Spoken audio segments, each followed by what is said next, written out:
parce que tu vas venir faire d'autres bénévolats. Puis toi, tu vas J'aime beaucoup aider les gens et c'est aussi un privilège pour moi parce que on a vécu presque la même chose. Donc c'est genre en m'intégrant, en faisant les activités avec les gens, l'assistance du monde qui m'entoure, je suis un peu comme dans une bonne famille quoi. Ouais, je suis dans une grande famille ici. Et l'aide des bénévoles, ça nous aide beaucoup, moi et ma famille. Ouais. Et de plus, moi et ma famille sommes beaucoup intégrés dans les activités ici à Rimouski. Surtout mon papa s'intègre beaucoup. Donc je suis juste, on peut dire, je suis les lignes de mon papa. Ouais. Et c'est avec beaucoup de fierté que je fais ça, quoi.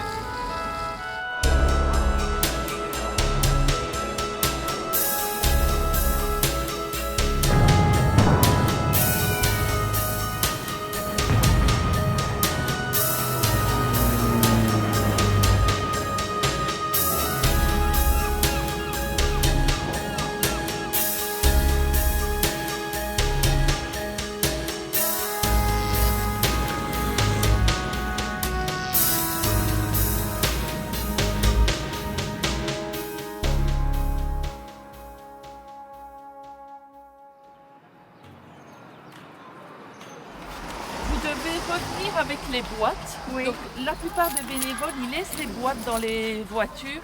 Puis Thor, qui est la même famille, tu déposes tout à la même adresse. OK. Ah ben aujourd'hui, c'est la livraison des paniers de solidarité alimentaire avec Moisson et Jette.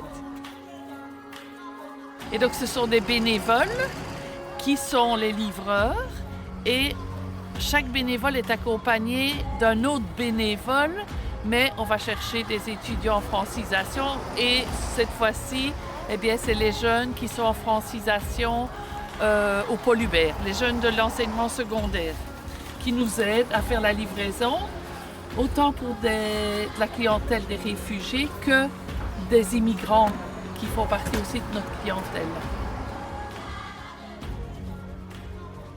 Mais c'est comme toute famille de Rimouski qui ont des difficultés financières et pour lesquelles on veut assurer un service de solidarité alimentaire. Il faut que je suive le rythme. Je vais t'expliquer. D'accord. Donc tu viens venir avec ta voiture ici. Tout à ça. OK, d'accord. Oui, on y va. 7, on va mettre où? 7, on va mettre ici. Alors ici, maintenant, on est avec 7. 7, ça veut dire que tu vas... Ah oui, tu vas chez Madame Tocha. Ah ben oui, c'est vrai. On va mettre ici. Donc, je m'appelle Colette Schoenbrot. Je coordonne les bénévoles à Accueil et Intégration Bas-Saint-Laurent.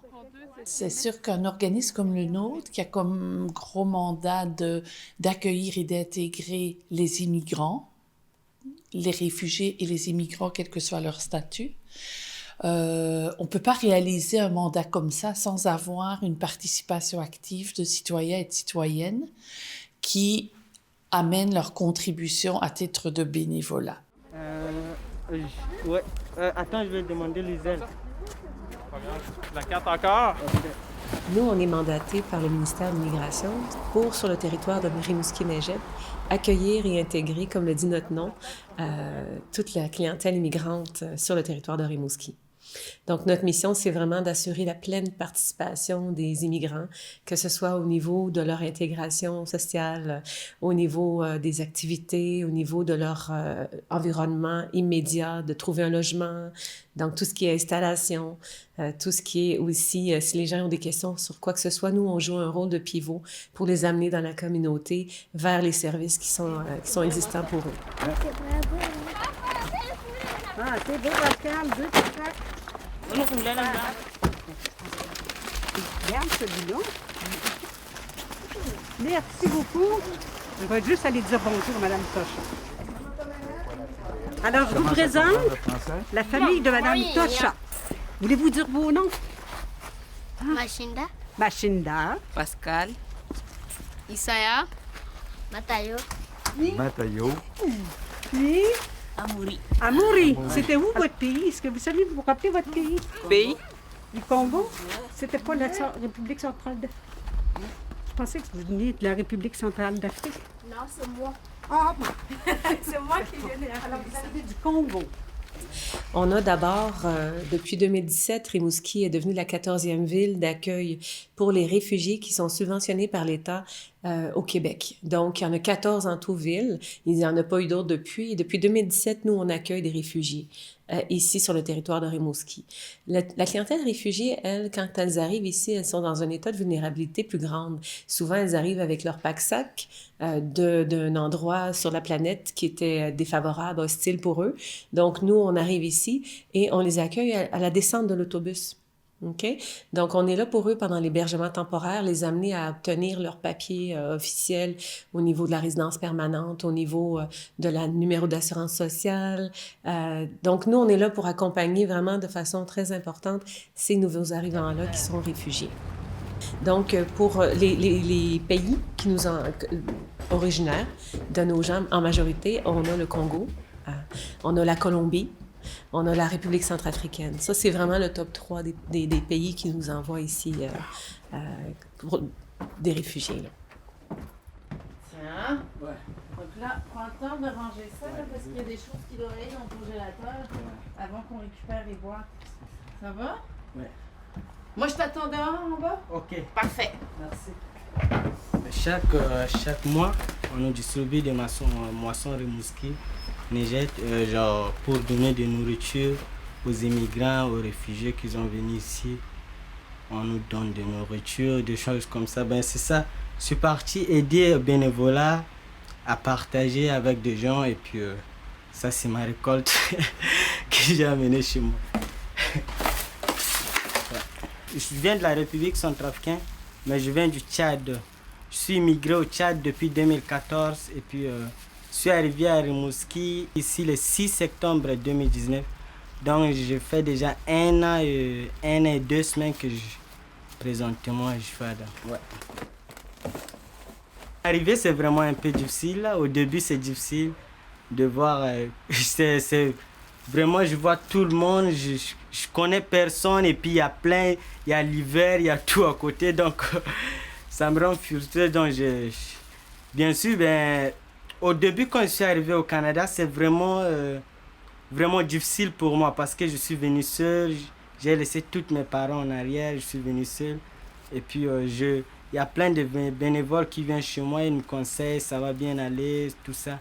Et à travers ça, je fais des amis à l'école et puis là, j'ai déjà fait un an ici, 1 an et 2 semaines. Je continue d'aller faire mon 3 ans pour être un Canadien. Mais je suis fier, vraiment content d'être au Canada. Présentement à Rimouski, beaucoup plus je connais et puis j'aime vraiment être en famille avec tout le monde, partager une nourriture, on se mange, on reste en famille. Donc c'est ça que ça m'a beaucoup aidé d'aller faire le bénévolat. Oui, j'aime ça. Ouais.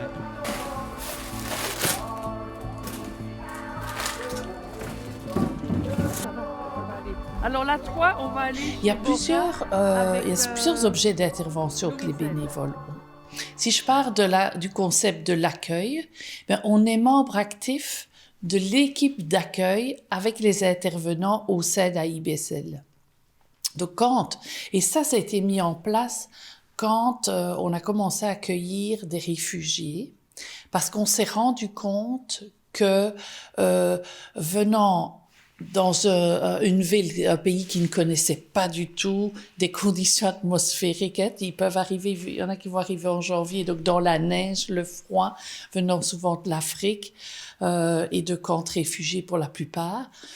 Eh bien, de pouvoir jumeler un bénévole, un intervenant, ça permettait tout de suite aux personnes de se sentir accueillies. On a 3 boîtes pour vous. Ah, ok. Faut qu'on récupère les boîtes en carton. Ah, ok.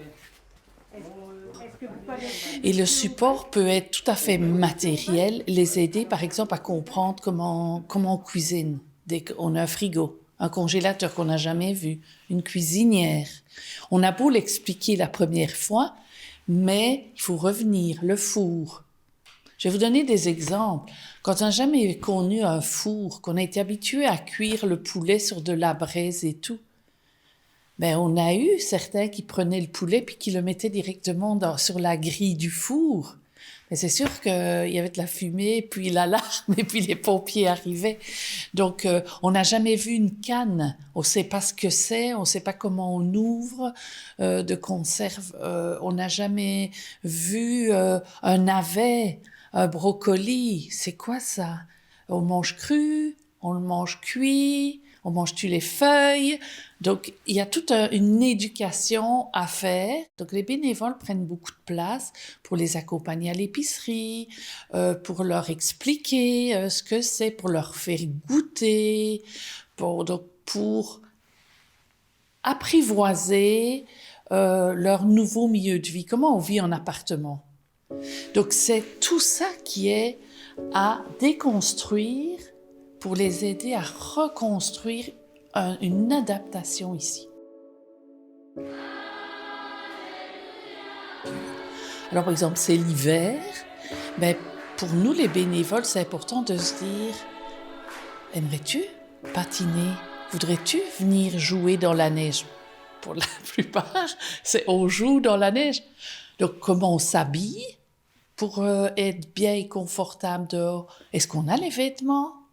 Donc, on a développé une friperie d'appoint avec du matériel vraiment qu'on a vu dans les premières nécessités, qui étaient dispendieuses et nécessaires pour s'adapter.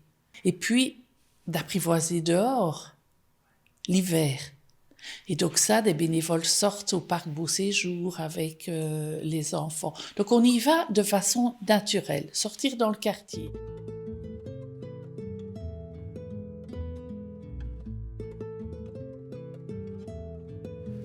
Une activité de Zumba, c'est une activité sensiblement qui rapproche les personnes issues de la communauté, issues de l'immigration et de la société d'accueil, mettons. Je tiens des activités pour rapprocher les personnes nouvellement arrivées et les personnes de la société d'accueil. L'objectif étant que la personne de la société d'accueil puisse comprendre l'histoire et les bagages du nouvel arrivant et que le nouvel arrivant puisse comprendre l'histoire de la société dans laquelle il est inscrit. Tout ceci dans une perspective de rencontrer les personnes de cultures différentes. Ce qui est important pour moi, c'est que quand je rencontre une personne, ici, c'est elle, c'est lui ou d'ailleurs, je m'enrichis. Et les activités sont l'objet de ça, sont l'objet de faire rencontrer les gens pour que les gens qui autour de cette activité-là, mettons, puissent s'enrichir de l'autre.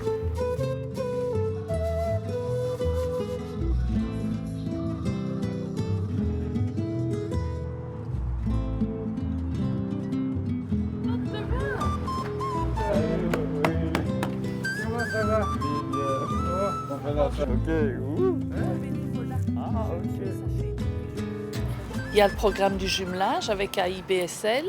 Puis je me souviens bien qu'avec Hassan et Mouktar, on s'est parlé qu'est-ce que ça veut dire faire du jumelage. Et puis, ça a été comme naturel de dire oui, on est bien ensemble, on peut l'inscrire dans le processus du jumelage. C'est qu'on crée une relation qui est privilégiée. Donc, nous, de notre côté, on va être attentifs. Comment ça va? On va prendre peut-être plus de temps. Puis il y a des moments que Mouktar vivait, puis qu'on disait, veux-tu qu'on réfléchisse à ce que tu es en train de vivre? Par exemple, dans ton cheminement scolaire, par rapport à ta famille là-bas. Quand tu immigres, il faut créer une famille. Parce que tu ne l'amènes pas. Moi aussi, je suis venue, je n'ai pas amené ma famille avec moi. Quand on est ensemble, des fois, si j'ai des problèmes, même si j'ai des réflexions, des choses, des fois, ça me donne, quand ils parlent, souvent, ça me donne vraiment l'idée d'oublier certaines réflexions, certaines idées. Et donc, ça dit, il m'encourage, il me fait sourire tout le temps. C'est ça, vraiment, ça me donne beaucoup de plaisir d'être avec eux, c'est ça. Je sais vraiment. Et vous avez remarqué, hein, il a le sourire tout le temps. Hein, Mouktar? C'est dans la spontanéité de la création d'un lien qui s'est fait à un moment donné où il y a eu de la vulnérabilité. Et ces liens se sont consolidés de part et d'autre. Et surtout quand en plus il y a une relation affective qui se développe. Alors c'est autant le nouvel arrivant, l'immigrant, qui va téléphoner pour demander quelque chose. Moi, j'ai régulièrement des immigrants qui me téléphonent pour ils voulaient changer d'appartement. Colette, viendrais-tu avec moi visiter? Est-ce que tu veux que je t'accompagne quand tu vas voir le propriétaire pour comprendre le bail? Ils ont eu, avec les intervenants, une séance au CFRN sur le bail, etc. Mais l'information est tellement énorme sur toutes les petites choses de la vie que c'est quand ils arrivent à la rivière, que quand ils doivent traverser cette rivière, ben ils savent qu'il y a des personnes autour d'eux qui peuvent être un peu un filet de sécurité. Pour moi, ça veut dire plus on peut ensemble s'initier à nos diversités, plus on apprend à être bien ensemble. Ouais. Et que nos petits-fils vivent ça, ouais. Ça a été un très beau moment. On vous apporte sûrement, mais vous nous apportez peut-être beaucoup plus que ce que vous imaginez dans notre cheminement d'être humain. Puis nous, 3 ans après, ben, comme dit Arthur, c'est comme notre fils. Fait partie de la famille.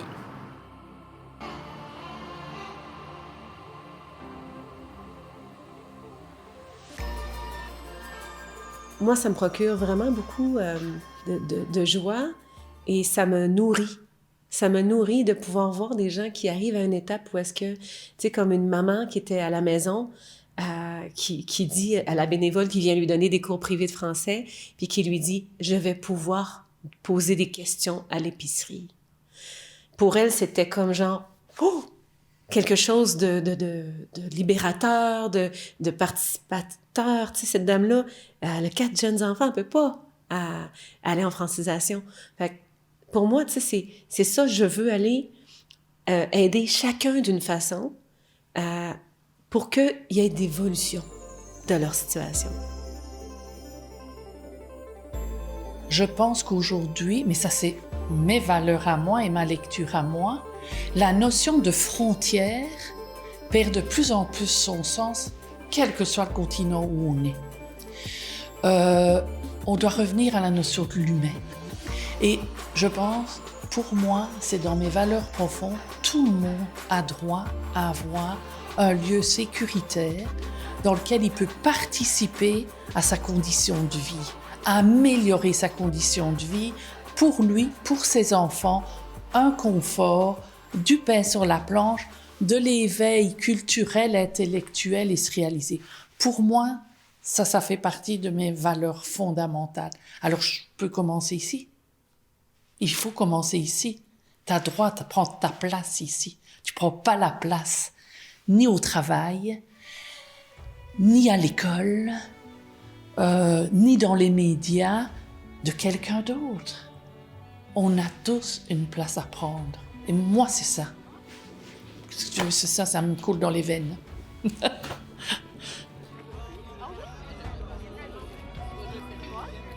On est tenu par cette mission-là qui nous accroche le cœur, d'amener les gens à une autre étape de leur vie, de les accueillir ici puis de leur faire une place à la hauteur de ce qu'ils aspirent.